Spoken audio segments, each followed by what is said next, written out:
Good morning everyone. Floral variation वाला topic हम लेते हैं और वन बाय वन जो 4 फैमिलीज हमारे कोर्स में दी हुई है उसे करते हैं। तो पहली फैमिली हमारे पास रेननकुलेसी। इस फैमिली के विभिन्न वंशों के पुष्प क्रम में भिन्नता पाई जाती है। तो ये चीज आप ध्यान रखेंगे कि यहाँ पर वेरियस प्रकार के जो जीनस मिलेंगे उनके इनफ्लोरेसेंस में वेरिएशन मिलेगा। एनीमोन और नाइजेला की बात करें तो बिल्कुल आपको ये दोनों एग्जाम्पल याद करते हुए चलना है। एकल अंतस्थ प्रकार का पुष्पक्रम यहाँ पर मिलेगा, सॉलिटरी टर्मिनल प्रकार का। डल्फिनियम और एकोनाइटम की हम बात करें तो लंबे एसिमाक्स पुष्पक्रम यहाँ पर मिलेंगे। क्लीमेटिस और थैलिट्रम में शाखित यौगिक एसिमाक्स मिलेगा, यानी पेनिकल प्रकार का पुष्पक्रम या इन्फ्लोरेसेंस पाया जाएगा। रेननकुलस स्क्लेरेटस की हम बात करें तो यहाँ पर द्विशाखी सेसिमाक्स या डाइसेजियल साइमोस प्रकार का पुष्पक्रम मिलेगा। तो डियर स्टूडेंट्स, यहाँ पर आपको मिलाने वाला प्रश्न दिया जा सकता है, एग्जाम्पल देके आपको पूछा जा सकता है कि आप मिलान करिए कि किस प्रकार का इन्फ्लोरेसेंस यहाँ पर मिलेगा। तो बिल्कुल ये जितने भी एग्जाम्पल मैंने यहाँ पे लिखे हैं ये बहुत इंपॉर्टेंट हो जाएंगे। नेक्स्ट फ्लोरल फॉर्मूला की हम बात करते हैं तो रेननकुलस में जो फ्लोरल फॉर्मूला मिलेगा आप देखिए, ब्रैक्टिएट, ब्रैक्टियोलेट, एक्टिनोमॉर्फिक, बाइसेक्सुअल, K5 यानी कैलिक्स जो होते हैं वो 5 की संख्या में मिलेंगे, कोरोला 5 की संख्या में मिलेंगे, एंड्रोसियम इनफाइनाइट है और गाइनोसियम इनफाइनाइट, और जो ओवरी होती है वो सुपीरियर प्रकार की ओवरी होती है। तो बिल्कुल ये आप याद करते हुए चलेंगे।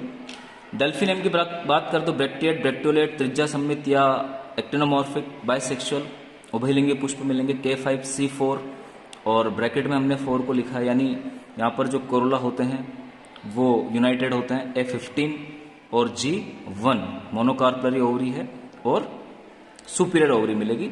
नाइजेला में इब्रेक्टिएट कंडीशन होती है, ये थोड़ा इंपॉर्टेंट हो गया, आप ध्यान देंगे।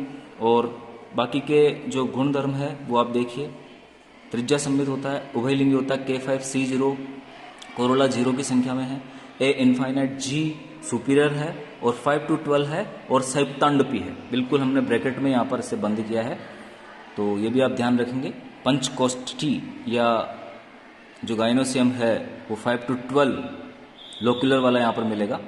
क्लीमेटिस की हम बात करें तो ब्रैक्टिएट, ब्रैक्टियोलेट, त्रिज्या सम्मित, उभयलिंगी, K4, C0, A infinite, G4 to 6 आप याद रखेंगे और सुपीरियर ओवरी है। तो ये 4 पुष्पक्रम यानी पुष्प सूत्र जो मैंने लिखे हैं, रेननकुलस, डेल्फिनियम, नाइजेला, क्लेमेटिस, यहीं से डिस्टेंस आपको क्वेश्चन पूछा जा सकता है। तो आप अलग अलग पुष्प सूत्र सबका याद कर लेंगे। आगे हम देखते हैं, नाइजेला तथा एनीमोन में बाह्यदल पुंज के बाहर सहपत्रों का एक परिचक्र भी पाया जाता है जिसे हम इनवोल्यूकर कहेंगे। डेल्फिनियम और एकोनाइटम के बाह्य दल पत्र दलाभ होते हैं तथा इनमें पश्च बाह्य दल पत्र एक दलपुट या स्पर बनाते हैं। पश्च बाह्य दल पत्र स्पुर का फॉर्मेशन करेंगे। डेल्फिनियम में 2 पश्च दल पत्र जो पिटल्स होते हैं वो भी दलपुट या स्पुर बनाते हैं, और जो बाह्य दल के दलपुट हैं यानी जो बाह्य दल के दलपुट हैं उसी में ये समाये पाए जाएंगे, यानी बाह्य दल से जो दलपुट बना है उसी में पिटल्स के द्वारा बनाया हुआ दलपुट भी समाया हुआ रहेगा। तो ये भी आप यहाँ पर ध्यान देंगे। आगे एक्विलीजिया की मैं बात करूं तो उसमें 5 नलिकाकार दलपत्र आधार पर पाए जाते हैं और एक दलपुट बनाते हैं। तो 5 नलिकाकार दलपत्र दलपुट बनाएंगे। रेननकुलस में प्रत्येक दलपत्र के आधार पर जैवनुमा मकरंद कोश पाया जाता है। तो आपसे पूछा जा सकता है कि जैवनुमा मकरंद कोश किस में मिलेगा? रेननकुलस में मिलेगा। जो दलपत्र है वो नलिकाकार मधुपर्णों में रूपांतरित किस में हो जाता है? तो हेलेबोरस आप याद रखेंगे। केल्था, क्लीमेटिस, एनीमोन में दलपत्र एब्सेंट होते हैं। थैलिट्रम में पुतंतु दलपत्रों के समान रंगीन होते हैं। बिजांडान्यास की हम बात करें तो आधारीय प्रकार का रेननकुलस में मिलता है, शिखाग्र प्रकार का क्लीमेटिस में मिलेगा और सीमांत प्रकार का डेल्फिनियम में मिलेगा। नाइजेला में जायांग संयुक्तांडपी होने के कारण अंडाशय पंचकोष्ठ की तथा बिजांडान्यास स्तंभीय होता है, हमने देखा है पुष्प सूत्र के अंदर भी। तो डियर स्टूडेंट्स, इस प्रकार से हमारी रेननकुलेसी फैमिली कंप्लीट हो जाती है। फिर हमारी दूसरी फैमिली आती है एपियसी या अम्बलीफेरी। तो अम्बलीफेरी के नाम से आप यहाँ पर एक पुष्पक्रम याद करेंगे, अम्बेल प्रकार का या छत्रक प्रकार का पुष्पक्रम एपियसी फैमिली की विशेषता है। तो बिल्कुल इसका लाक्षणिक गुण है। कभी कभी छत्रक सामान्यत होकर एकल पुष्प में रूपांतरित हो जाता है, जैसे कि हाइड्रोकोटाइल में ये कंडीशन पाई जाएगी, अथवा एक सघन मुंडक या कॉम्पैक्ट हेड बनाता है जैसे एरिजियम में ये कंडीशन पाई जाएगी। तो ये भी आप ध्यान रखेंगे। कोरिएंड्रियम में जो धनिया होता है उसमें पुष्प छत्र के परिधि पर उपस्थित पुष्प एक व्यास सम्मित हो जाते हैं पिटल्स के विशेष व्यवस्था के कारण। तो ये भी आप स्पेशल कैरेक्टर के रूप में यहाँ पर पढ़ेंगे। इस कुल के पुष्पों के शीर्ष पर एक जाइंगोपरिक बिंब होती है, डिस्क पाई जाती है, जिसे वर्तिका पाद या स्टाइलोपोडियम हम कहेंगे। तो स्टाइलोपोडियम का मिलना भी एपियसी या अम्बलीफेरी का गुण है। फ्लोरल फॉर्मूला की बात करते हैं तो यहाँ पर जो सेंट्रल फ्लावर है और पेरिफेरल फ्लावर है दोनों का पुष्प सूत्र अलग अलग हो जाएगा, केवल एक फर्क मिलेगा यहाँ पर सिमेट्री के अंदर। ब्रैक्टिएट होते हैं, सपत्र युक्त होते हैं, त्रिज्या सममित होते हैं यानी एक्टिनोमॉर्फिक होते हैं, और उभयलिंगी होते हैं, बाइसेक्सुअल मिलेंगे। K5, C5, A5 और G ट्वाइस, और ऊपर हमने अंडरलाइन किया है, इसका मतलब जो ओवरी होती है वो इन्फीरियर होती है, और बाई कार्पलरी ओवरी यहाँ पर मिलेगी। एंड्रोसियम 5 की संख्या में मिलेंगे, कोरोला 5 की संख्या में मिलेंगे, और जो कैलिक्स मिलते हैं 5 की संख्या में, और इसके अलावा यूनाइटेड पाए जाएंगे। तो केंद्रीय पुष्प और परिधीय पुष्प का जो फ्लोरल फॉर्मूला वो लगभग सेम है डियर स्टूडेंट्स। केवल एक फर्क है यहाँ पर कि ये जो परिधीय पुष्प होते हैं वो जाइगोमॉर्फिक होते हैं, ये भी आप थोड़ा ध्यान रखेंगे। जाइगोमॉर्फिक के लिए हम सिंबल जो लगाते हैं वो इस प्रकार का सिंबल यहाँ पर लगा देंगे। तो इस प्रकार से एपीएससी अम्बलीफेरी फैमिली में आपको यही पढ़ना है, फ्लोरल वेरिएशन। कुल एस्ट्रेसी या कंपोजिटी की आगे हम बात करते हैं। तो कंपोजिटी के अंदर जो प्राथमिक पुष्प क्रम होता है, प्राइमरी इन्फ्लोरेसेंस, वो कैपिटुलम या मुंडक प्रकार का या हेड प्रकार का होता है, जिसके आधार पर प्राय 6 पत्रों का एक परिचक्र पाया जाता है, जिसे हम इन्वोल्यूकर और ब्रैक्ट बोलते हैं। तो ये ध्यान देंगे आप। इस कुल में 3 विभिन्न प्रकार के मुंडक मिलते हैं, कैपिटुलम मिलते हैं। पहले प्रकार का विषम पुष्प या हेटेरोगेमस होता है। अब हेटेरोगेमस में होता क्या है, परिधि के जो रश्मि पुष्पक होते हैं वो एक व्यास संबित होते हैं, जीविकाकार होते हैं, और स्त्री केसरी या पिस्टिलेट होते हैं। तो ये ध्यान देना आपको, विषम पुष्प में परिधि के रश्मि पुष्पक एक व्यास संबित, लिग्यूलेट और पिस्टिलेट होते हैं, जबकि बीच के जो बिंब पुष्पक होते हैं, डिस्क फ्लोरेट होते हैं, वो त्रिज्या संबित होते हैं, ट्यूबुलर होते हैं और उभयलिंगी पाए जाते हैं। तो ये आप ध्यान देंगे, और एग्जाम्पल आपका हो जाएगा कि विषम पुष्पी मुंडक हेलियंथस और एक्लिप्टा में पाया जाता है। Examples are very very important. आगे हम समपुष्पी नलिकाकार मुंडक की बात करते हैं। होमोगेमस ट्यूबुलर कैपिटुलम की बात करते हैं। इसमें मुंडक के सभी पुष्पक त्रिज्या संबित, नलिकाकार व उभयलिंगी होते हैं। उदाहरण आपको याद रखना है एजिटेरम। समपुष्पी जीविकाकार की बात करते हैं, होमोगेमस लिगुलेट की बात करते हैं। इसमें मुंडक के सभी पुष्पक एक व्यास संबित, जीविकाकार व उभयलिंगी होते हैं। उदाहरण आपका हो जाएगा सोंकस। तो dear students, examples are very very important, बार बार मैं आपको बोल रहा हूं।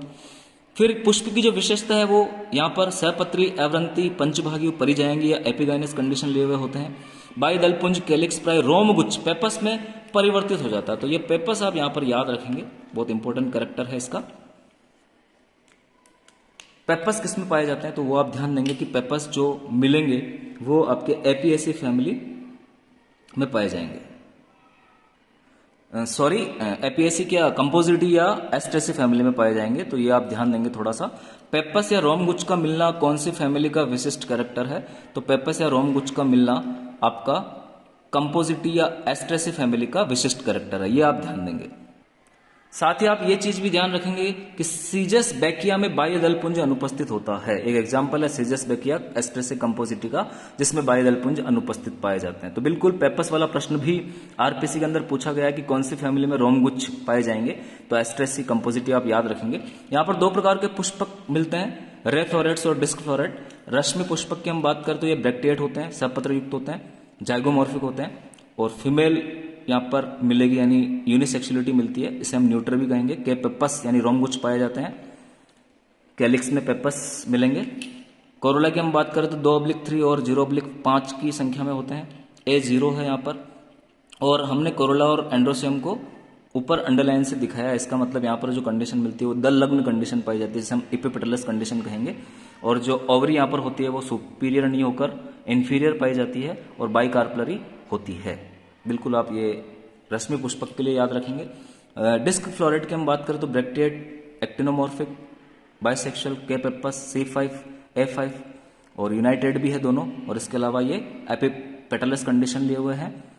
अधोवर्ती जो ओवरी है यहाँ पे इंफीरियर ओवरी आपकी दिखाई देगी और बाइकार्पलरी होगी।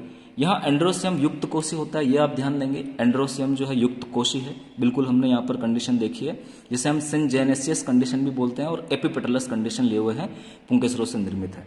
तो ये भी आपको प्रश्न दिया जा सकता है कि एंड्रोसियम युक्त कोशी और दल लग्न पुंकेसरों से निर्मित कौन सी फैमिली में मिलेगा, तो आपका आंसर जाएगा एस्ट्रेसी या कंपोजिटी। तो डियर स्टूडेंट्स, जो इंपॉर्टेंट है वो पुष्प सूत्र है। पुष्प सूत्र आप बिल्कुल ढंग से लिखकर याद कर लेना। आगे हमारी लास्ट फैमिली है ग्रामिनी। ग्रामिनी पॉयसी भी हम इसे बोलते हैं, ग्रामिनी भी हम इसे बोलते हैं, और इंडल फ्लोरा का ये सबसे बड़ा कुल है। अन्य कुलों से विपरीत ग्रामिनी कुल में पुष्पक्रम की इकाई पुष्प न होकर, बहुत इंपॉर्टेंट कैरेक्टर है, स्पाइक इकाई या स्पाइकलेट होती है। तो ये स्पाइक कीका आप यहाँ पर याद रखेंगे कि यहाँ पर पुष्पक्रम की इकाई पुष्प न होकर स्पाइक इकाई या स्पाइकलेट होती है। स्पाइक इकाई निम्न रूप से संगठित पाई जाती है, यानी अलग अलग रूप में मिलेगी। स्पाइक जो मिलेगा वो ट्रिटिकम में मिलेगा, असीमाक्स जो मिलेगा वो पेस्पेलम में मिलेगा, और यौगिक असीमाक्स स्पाइक इकाई एविना में पाई जाएगी। प्रत्येक स्पाइक इका में एक अत्यंत सूक्ष्म अक्ष होता है जिसे हम रेकिला कहेंगे, तो रेकिला भी यहाँ पर पाया जाता है। पोएसी में रेकिला में सहपत्रों की 2 सम्मुख कथारें होती है। प्राय नीचे के 2 सहपत्र या कभी कभी 1 से 6 तक बंद होते हैं, यानी स्ट्राइल होते हैं। इन्हें बंद या खाली तुष, स्ट्राइल या एम्प्टी ग्लूम के नाम से हम जानते हैं। यानी नीचे वाली जो कतार के आपके तुष हैं वो एम्प्टी तुष हैं और ये स्टाइल होते हैं। विभिन्न जातियों में इनका रूप, आकार और बनावट अलग अलग होती है और ये वर्गीकरण महत्व रखते हैं। तो बिल्कुल आप ध्यान देंगे कि कौन से तुष जो है वो वर्गीकरण महत्व रखेंगे ग्रामीणी के अंदर।